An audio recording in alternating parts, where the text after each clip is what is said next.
ಬರುವ ದಿನಗಳಲ್ಲಿ ಇಂಥ ಕೆಲಸ ಮಾಡೋರಿಗೆ ಭಯನೂ ಇರ್ತದೆ. ಜೊತೆಗೆ ಈ ಸದಸ್ಯರನ್ನು ಯಾರು ಅವತ್ತಿದ್ರು ಅವರೆಲ್ಲ ಗೊತ್ತದ ಇದು ಹೌದಪ್ಪ ಇದೇ ರೀತಿ ಅಂತೇಳಿ ಅವ್ರು ತಪ್ಪಿಸ್ಕೊಳ್ಬೋದು. ಆಮದು ಬೇರೆ ಮಾನ್ಯ ನೋಡ್ರಿ ರಾಮ ಮಂದಿರ ವಿಷಯದಲ್ಲೇ ಸ್ವತಃ ಖಜಾಂಚಿ ಗೋವಿಂದ ದೇವಗಿರಿ ಅನ್ನೋರು ಹೌದ್ರಿ ಖಜಾಂಚಿ ಯಾವ್ದನ್ನ ಲೆಕ್ಕದ ನೋಡಿ ಎಲ್ಲ ನನ್ನ ಸೈ ಇಲ್ಲ ಅಂತ ಕೇಳ್ತಾ ಇದ್ದಾರೆ. ಹಿಂಗೆ ಬೇಜವಾಬ್ದಾರಿಯಾಗಿ ಮಾತಾಡುವಂಥ ಈ ದೇಶದಲ್ಲೇ ಸಾಹುಕಾರ ಸಹಿತ ಇದು ಮಗಳು ತಪ್ಪು ಮಾಡಿ ಅಪ್ಪಗೆ ಶಿಕ್ಷೆ ಅಂತ ಹೇಳುವಂಥದ್ದು ಆಗ್ಬೋದೇನೋ. ಆದ್ರೆ ಇಲ್ಲಿ ಭಾಳ ಮಹತ್ವದ ಏನೈತಪ್ಪ ಅಂದ್ರೆ ಅಪ್ಪನ ಇನ್ಕಮ್ ಆದಾಯ ಈ ಮಗಳ ಆದಾಯ ಇಲ್ಲ ಹೇಳಿದಾಗ ಅವ್ರ ಮೇಲೆ ಬದುಕೋರು ಅಪ್ಪನ ಆದಾಯದ ಮೇಲೆ ಇದು 3B 2B ಅಥವಾ 2A 3A ಅನ್ನುವಂಥ ಕೆಲವು ಪದಿನ ವ್ಯವಹಾರಗಳದ OBCವು ಈ ಒಂದು ತಂದೆ ತಾಯಿಯ ಒಂದು ಇನ್ಕಮ್ ಮೇಲೆ ಆಗ್ತಿರುತ್ತೆ ಅನ್ನೋದನ್ನು ಆ ನೆಲೆಯಲ್ಲೇ ಸರ್ಟಿಫಿಕೇಟ್ ಮಾಡೋದನ್ನು ನಾವು ಗಮನಿಸಿದಾಗ ಇಲ್ಲ ಈಗ ತಪ್ಪಿತಸ್ಥರಾಗ್ತಾರೆ.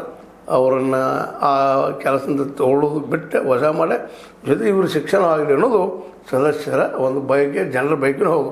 ಇನ್ನೇನು ಮಾಡ್ತಾರೆ ನೋಡೋಣ, ಗೌರ್ಮೆಂಟ್ ಡಿಸಿಷನ್ ಕೊಡುತ್ತೆ ನೋಡೋಣ, ಆನಂತರ ಸರ್ಕಾರ ಏನು ಮಾಡ್ತಾರೆ ಅದನ್ನು ನೋಡೋಣ ಅಂತ ಹೇಳ್ತಾ ಏನೋ ಆಗಲಿ ಇದು ನಡೀಬಾರದಿತ್ತು ನಡೆದ. ಇದರಿಂದ ಮತ್ತಷ್ಟು KPSC ಹೆಸರು ಭಾಳಷ್ಟು ತಲೆ ತಗ್ಸೋಂಗಾಗ್ಯದ ಅಂತ ಹೇಳ್ತಾ ಇದು ನಿಮ್ಗೆ ಲೈಕ್ ಆಗಿರ್ಬೋದು. ಲೈಕ್ ಮಾಡಿ ಶೇರ್ ಮಾಡಿ ಕಾಮೆಂಟ್ ಮಾಡಿ ಜೊತೆ ಸಬ್ಸ್ಕ್ರೈಬ್ 16 ನ್ಯೂಸ್ ಅರ್ಥ ತಲುಪಿದ್ದು ಸತ್ಯದ ಕೈಗಳಲ್ಲಿ ವಂದನೆಗಳು. ಆತ್ಮೀಯ ಸಾರ್ವಜನಿಕರಲ್ಲಿ H16 ಅರ್ಥಾತ್ ಸೀತಾರಾಮದಿಂದ ಒಂದು ಮನವಿ.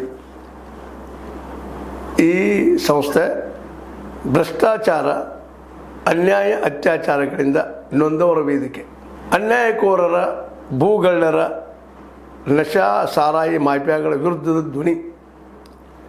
ರೈತರ, ಕೂಲಿಕಾರ, ಕಾರ್ಮಿಕರ, ಬಿದ್ದ ಸಮುದಾಯ ಜನರ ಧ್ವನಿ ಬೆಂಬಲವಾಗಿ ನಿಂತು ತನುಮನ ಧನದ ಸಹಾಯಕ್ಕೆ ಸಾರ್ವಜನಿಕರಲ್ಲಿ ಕೋರಿಕೆ.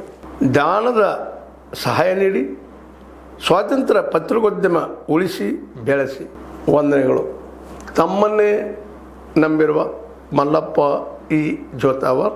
ಈ ಕೆಳಗಿನ QR ಸ್ಕ್ಯಾನ್ ಮಾಡಿ ಅಥವಾ ಈ ನಂಬರ್ ಅಂದರೆ 7411402405ಗೆ ಇಲ್ಲ 9686864852ಗೆ ನೀವು ಫೋನ್ಪೇ ಮಾಡಿ, Paytm ಮಾಡಿ ಅಥವಾ ಇನ್ನಾವುದೇ ಮಾಧ್ಯಮದಿಂದ ಗೂಗಲ್ ಮೂಲಕ ಸಹಾಯ ಮಾಡಿ ಈ ಪ್ರಾಮಾಣಿಕ ಪತ್ರಿಕೋದ್ಯಮವನ್ನು ಉಳಿಸಿ ಅಂತ ಮತ್ತೊಮ್ಮೆ ಮನವಿ.